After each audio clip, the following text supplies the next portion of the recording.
प्रिय विद्यार्थियों, आज का हमारा टॉपिक है अहस्तक्षेपवादी राज्य की प्रमुख विशेषताएं। इससे पूर्व हम लोगों ने अहस्तक्षेपवादी जो है उसका जो विकास कैसे हुआ राज्य का, उसका क्या अर्थ है और उसकी जो प्रमुख मान्यताएं हैं उनका अध्ययन किया था। आज हम अहस्तक्षेपवादी राज्य जो है उसकी प्रमुख विशेषताओं के बारे में जानेंगे। अहस्तक्षेपवादी जो राज्य है उसकी प्रमुख विशेषताएं जो हैं वो निम्नानुसार हैं। पहली जो विशेषता है, मानव जीवन में हस्तक्षेप का ये क्या है, विरोध करता है। मानव जीवन में हस्तक्षेप का विरोध।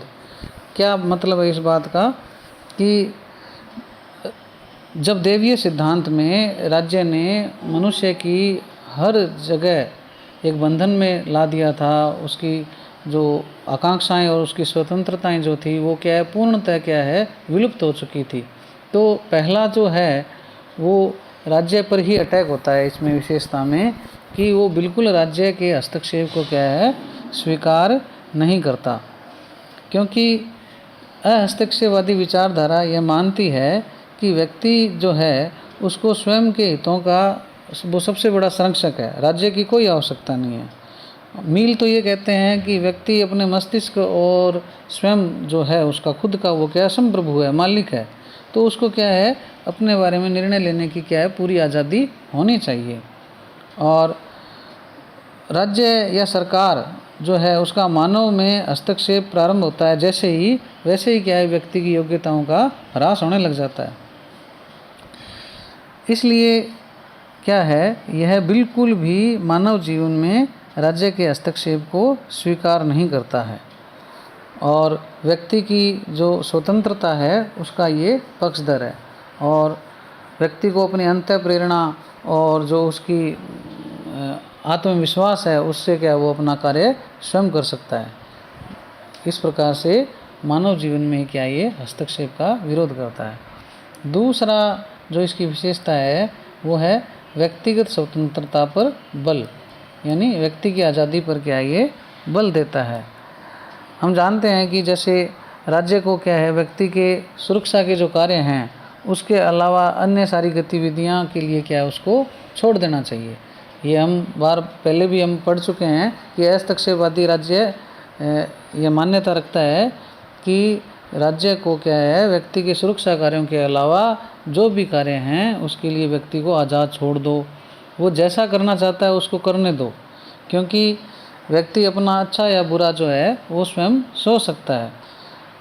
स्वतंत्र प्रतियोगिता जो है वो क्या है, व्यक्ति को विकास के लिए प्रेरित करेगी और व्यक्ति की जो शक्ति है वो क्या है, और ज़्यादा तीव्र होगी, वो सशक्त हो जाएगी।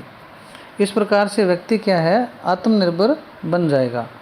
और यदि उसको वंचित कर दिया जाता है राज्य को उसकी मनोवृत्तियों से, उसके विवेकानुसार कार्य करने से, तो मनुष्य के जो स्वाभाविक गुण हैं वो क्या है, अवरुद्ध हो जाएंगे। अतः व्यक्ति को उसके अधिकतम विकास के लिए स्वतंत्र छोड़ देना चाहिए। यह इस बात पर क्या है, बल देता है। तीसरी जो इसकी विशेषता है, राज्य एक आवश्यक बुराई है। ये हम वैसे उसकी मान्यता में पढ़ चुके हैं और फिर हम दोबारा थोड़ा देख लेते हैं कि राज्य एक आवश्यक बुराई है। राज्य आवश्यक भी है और बुराई भी है। आवश्यक इसलिए कि आपको बताया था कि कानून व्यवस्था या सुरक्षा व्यवस्था का जो मुद्दा है, विदेशी आक्रमणकारियों से देश की सीमाओं की रक्षा है, आंतरिक शांति और व्यवस्था बनाए रखने का मुद्दा है, या व्यक्तियों को परस्पर एक दूसरे के विरुद्ध संरक्षण देना है, जान माल की हानि से बचाना है। इस प्रकार के जो मामले हैं उनके लिए राज्य क्या है, ज़रूरी है। बुराई इसलिए है क्योंकि वो क्या है, व्यक्ति की स्वतंत्रताओं को अवरुद्ध करता है, व्यक्ति के विकास को अवरुद्ध करता है। तो इसलिए क्या है, राज्य को कम से कम कार्य करने चाहिए। कौन से कार्य करने चाहिए, जो आवश्यक हैं। तो इस प्रकार से क्या है, ये राज्य को एक आवश्यक बुराई मानता है। तो कुल मिला के अहस्तक्षेपवादी जो राज्य है उसका क्या है, एक राज्य के प्रति नकारात्मक दृष्टिकोण है। चौथी जो विशेषता है वो है व्यक्ति और राज्य के कार्यों में क्या ये विभाजन करता है। जैसा कि हम पढ़ चुके हैं कि राज्य को क्या ये हस्तक्षेपवादी विचारधारा जो है वो बिल्कुल कम कार्य देती है, और बाकी सारे कार्य जो हैं वो व्यक्तियों के भरोसे छोड़ने के लिए कहती है। तो इस प्रकार से क्या है, ये व्यक्ति और राज्य जो हैं उनके बीच कार्यों का विभाजन करने का प्रयास करता है, और व्यक्तियों को अपने जो स्वतंत्र प्रतियोगिता और निजी साहस है उसके माध्यम से क्या है, आर्थिक गतिविधियों को क्या तेज करने के लिए कहता है, और राज्य को केवल क्या कहता है कि वो सुरक्षा संबंधी जो कार्य हैं उनको ही संपादित करे। इसके पश्चात जो अगली विशेषता है वो स्वतंत्र प्रतियोगिता जो है उसका ये समर्थन करता है। हस्तक्षेपवादी स्वतंत्र प्रतियोगिता का क्या है, ये समर्थन करता है। इसमें हम कह सकते हैं कि स्वतंत्र प्रतियोगिता और जो उसका निजी साहस है व्यक्ति का, उससे क्या है, उत्पादन की क्रिया में तेजी आती है। वैसे ये जो विचारधारा है असल में आर्थिक गतिविधियों से ज़्यादा जुड़ी हुई है, क्योंकि उसमें क्या है कि व्यक्ति को अपने उद्यम के लिए, अपने कामकाज के लिए क्या है, उसको आज़ादी देना था। राज्य क्या है, बिल्कुल इस मामले में हस्तक्षेप ना करे। तो इस प्रकार से व्यक्ति की कार्यकुशलता बढ़ाने के लिए, उसका आर्थिक कल्याण के लिए समाज का, तो वो क्या है, आज़ादी की पक्षधर है। तो उसमें प्रतियोगिता होने पर क्या है, जो समर्थ व्यक्ति होगा, योग्यताधारी व्यक्ति होगा, वो अपने आप क्या है, समाज को ऊंचा उठाएगा, आर्थिक गतिविधियों को तेज कर देगा। उससे अंततोगत्वा क्या है, समाज का आर्थिक कल्याण होगा। एडम स्मिथ है, बेंथम मिल है, स्पेंसर है, ये क्या इस विचारधारा के प्रबल पक्षधर थे। जो एडम स्मिथ है वो तो ये कहते थे कि जो उद्योग धंधे हैं वो क्या है, निजी लोगों पर छोड़ देने चाहिए, ताकि वो क्या ज़्यादा से ज़्यादा उन्नति कर सके।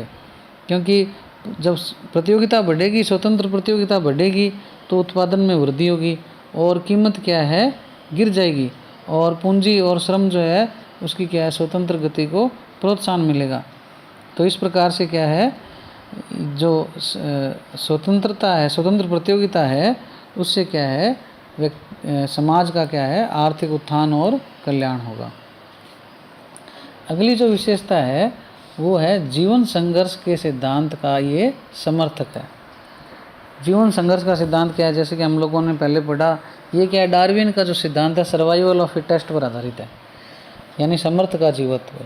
तो उसको इसने क्या है, आधार बनाया, और हर्बर्ट स्पेंसर जो हैं वो इस जीवन संघर्ष के सिद्धांत के क्या है, समर्थक हैं, और उन्होंने क्या है, हस्तक्षेपवादी राज्य में इसको क्या है, डार्विन के सिद्धांत को लागू करने का प्रयास किया। वो कहते हैं कि जो योग्य होगा, समर्थ होगा, ताकतवर होगा, वही क्या है, संघर्ष कर सकेगा, और जो कमज़ोर होगा, अयोग्य होगा, वो क्या है, स्वतः ही क्या है, ताकतवर के द्वारा समाप्त कर दिया जाएगा। तो इसलिए जो योग्यतम की विजय है उसको क्या है, ये है, स्वीकार करता है, और ये कहता है ये प्राकृतिक नियम है। अतः राज्य को क्या है, निर्धन, अयोग्य, निर्बल, जो असमर्थ लोग हैं उनकी मदद नहीं करनी चाहिए, और जो योग्य, समर्थ और बुद्धिमान हैं उनको राज्य की सहायता की ज़रूरत ही नहीं है। इसलिए क्या है, यह क्या है, जीवन संघर्ष का जो सिद्धांत है, जो डार्विन के द्वारा जैविक सिद्धांत है, उसका क्या है, क्या है, समर्थन करता है। अगला जो हमारी विशेषता है, अंतिम विशेषता है, 7वीं विशेषता है, ये है मानव जीवन पर नियंत्रण का विरोधी है। हम पढ़ चुके हैं कि यह राज्य को बिल्कुल सीमित कार्य देता है, व्यक्ति की स्वतंत्रता का समर्थक है। तो और ये कहता है कि जब जब राज्य का हस्तक्षेप हुआ है तो उससे क्या है, हमेशा उसका विरोध हुआ है और उसके क्या अच्छे रिजल्ट नहीं आए हैं। तो इसलिए व्यक्ति को अपने स्वतः विकास के लिए, उसके खुद के कल्याण के लिए, वो अपना अच्छा भला बुरा सब जानता है, उसको क्या छोड़ देना चाहिए। हम देखते हैं विश्व की अनेक सरकारों ने राशनिंग और जो मूल्य नियंत्रण की नीतियां लागू की है, उसमें क्या हुआ है कि दुर्बल सिद्धांतों या उनकी विफलताओं के परिणाम स्वरूप क्या है, उससे क्या लाल फीताशाही, अनावश्यक विलंब, अपव्यय और भ्रष्टाचार बढ़ा है। तो कुल मिला के क्या है, मानव जीवन में किसी भी प्रकार का सुरक्षा के अलावा, रक्षा के अलावा, कानून व्यवस्था के अलावा वो कोई हस्तक्षेप न करे और मानव जीवन को क्या है, वो आज़ाद छोड़ दे, व्यक्ति को आज़ाद छोड़ दे। और इस प्रकार से यह क्या है, व्यक्तिवादी विचारधारा है और व्यक्ति की आज़ादी की पुरजोर कोशिश करती है और राज्य के न्यूनतम हस्तक्षेप की मांग करती है। तो जो ये हम जो बिंदु हैं इनके माध्यम से ये जान चुके हैं कि जो हस्तक्षेपवादी राज्य है वो क्या है, निम्न विशेषताओं के कारण अपना वजूद रखता है। आपको किसी प्रकार की शंका हो तो आप मुझसे बेहिचक राय ले सकते हैं, पूछ सकते हैं।